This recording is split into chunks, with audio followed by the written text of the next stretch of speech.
Seção 3. O guia para a salvação. O caminho para reconhecer o teu irmão é pelo reconhecimento do Espírito Santo nele. Eu já disse que o Espírito Santo é a ponte para a transferência da percepção ao conhecimento, de modo que podemos usar esses termos como se estivessem relacionados, porque em sua mente eles estão. Essa relação tem que estar na sua mente, porque se não estivesse, a separação entre os dois modos de pensar não estaria aberta à cura. Ele é parte da Santíssima Trindade, porque a sua mente é em parte tua e em parte de Deus. Isso precisa ser esclarecido, não em palavras, mas em experiência. O Espírito Santo é a ideia da cura. Sendo pensada, a ideia ganha à medida que é compartilhada. Sendo o chamado daquele que fala por Deus, é também a ideia de Deus. Como és parte de Deus, és também a ideia de ti mesmo, assim como a de todas as suas criações. A ideia do Espírito Santo compartilha as características de outras ideias porque segue as leis do universo, do qual faz parte. Ela é fortalecida ao ser dada a outros. Aumenta em ti na medida em que a dás ao teu irmão. Teu irmão não precisa estar ciente do Espírito Santo nele mesmo, ou em ti, para que esse milagre ocorra. Ele pode ter dissociado o chamado por Deus, assim como tu fizeste. Essa dissociação é curada nos dois, à medida que tu vens a estar ciente do chamado daquele que fala por Deus nele, e assim reconheces o que é esse chamado. Existem dois modos diametralmente opostos de ver o teu irmão. Ambos têm que estar em tua mente, porque tu és aquele que percebe. Eles também têm que estar na dele, porque tu estás percebendo.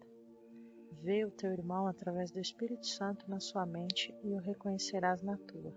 O que reconheces no teu irmão, estás reconhecendo em ti mesmo, e o que compartilhas, tu fortaleces. A voz do Espírito Santo é fraca em ti. É por isso que tens de compartilhá-la. Ela tem que aumentar em força antes que possas ouvi-la. É impossível ouvi-la em ti mesmo enquanto ela está tão fraca em tua mente. Ela não é fraca em si, mas está limitada pela tua recusa em ouvi-la. Se cometeres o equívoco de procurar o Espírito Santo apenas em ti mesmo, os teus pensamentos vão assustar-te, porque, por adotar o ponto de vista do ego, estás empreendendo uma viagem que é alheia ao ego usando o ego como guia. Isso está fadado a produzir medo. O atraso é do ego, porque o tempo é um conceito egótico. Tanto o atraso como o tempo são sem significado na eternidade. Eu já disse antes que o Espírito Santo é a resposta de Deus ao ego. Tudo o que o Espírito Santo te lembra está em oposição direta às noções do ego, porque percepções verdadeiras e falsas são opostas em si mesmas. O Espírito Santo tem a tarefa de desfazer o que o ego tem feito. Ele o desfaz no mesmo nível em que o ego opera, ou a mente não seria capaz de compreender a mudança. Eu tenho enfatizado repetidamente que um nível da mente não é compreensível para outro. Assim é com o ego e o Espírito Santo, com o tempo e a eternidade. A eternidade é uma ideia de Deus, logo o Espírito Santo a compreende perfeitamente. O tempo é uma crença do ego. Então, a mente inferior, que é o domínio do ego, aceita sem questionamento. O único aspecto do tempo que é eterno é o agora. O Espírito Santo é o mediador entre as interpretações do ego e o conhecimento do Espírito. Sua capacidade de lidar com símbolos faz com que ele seja capaz de trabalhar com as crenças do ego em sua própria linguagem. Sua capacidade de olhar para o que está além dos símbolos na eternidade torna-o capaz de compreender as leis de Deus pelas quais ele fala. O Espírito Santo pode, portanto, desempenhar a função de reinterpretar o que o ego faz, não pela destruição, mas pela compreensão. A compreensão é luz, e luz conduz ao conhecimento. O Espírito Santo está na luz porque ele está em ti, que és luz, mas tu mesmo não tens conhecimento disso. Portanto, é tarefa do Espírito Santo reinterpretar-te a favor de Deus. Não podes compreender a ti mesmo sozinho.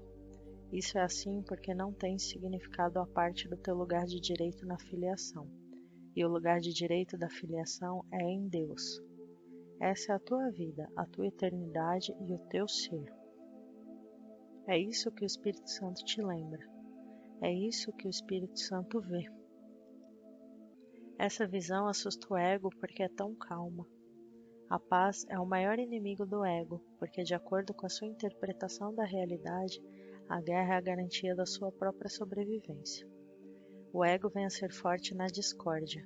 Se acreditas que a discórdia, vais reagir de forma perversa, pois a ideia de perigo entrou em tua mente. A ideia em si mesma é um apelo ao ego. O Espírito Santo é tão vigilante quanto o ego é chamado do perigo, opondo-se ao perigo com a sua força, assim como o ego recebe com boas-vindas. O Espírito Santo neutraliza essas boas-vindas, dando boas-vindas à paz. A eternidade e a paz estão intimamente relacionadas quanto o tempo e a guerra. O significado da percepção é derivado dos relacionamentos. Aqueles que aceitas são os fundamentos das tuas crenças. A separação é apenas um outro termo para a mente dividida. O ego é o símbolo da separação, assim como o Espírito Santo é o símbolo da paz. O que percebes nos outros estás fortalecendo em ti mesmo. Podes permitir que a tua mente perceba de modo equivocado, mas o Espírito Santo permite que a tua mente reinterprete as tuas próprias percepções equivocadas. O Espírito Santo é o professor perfeito. Ele usa apenas o que a tua mente já compreende para te ensinar que não a compreendes. O Espírito Santo pode lidar com o aluno relutante sem ir contra a mente do aluno, porque parte dela ainda é a favor de Deus. Apesar das tentativas do ego de ocultar essa parte, ela ainda é muito mais forte do que o ego, embora o ego não a reconheça. O Espírito Santo a reconhece perfeitamente, porque é a sua própria morada, o lugar na mente onde ele está em casa. Tu também estás em casa nesse lugar, pois é um lugar de paz, e a paz é de Deus. Tu, que és parte de Deus, não estás em casa a não ser na sua paz. Se a paz é eterna, só estás em casa na eternidade. O ego fez o mundo como o percebe, mas o Espírito Santo, que reinterpreta os feitos do ego, vê o mundo como um instrumento de ensino para trazer-te para casa. O Espírito Santo tem que perceber o tempo e reinterpretá-lo no que é intemporal. Ele tem que trabalhar através dos opostos, pois tem que trabalhar com a mente que está em oposição e por ela. Corrige e aprende, e se é aberto ao aprendizado. Tu não fizeste a verdade, mas a verdade ainda pode libertar-te. Olha como o Espírito Santo olha, e compreende como ele compreende. A sua compreensão olha de volta para Deus em memória de mim. Ele está em comunhão com Deus sempre, e ele é parte de ti. Ele é teu guia para a salvação, porque guarda a memória de coisas passadas e por vir, e as traz ao presente. Ele mantém esse contentamento de modo gentil em tua mente, pedindo apenas que tu o aumentes em seu nome, compartilhando-o para aumentar a sua alegria em ti.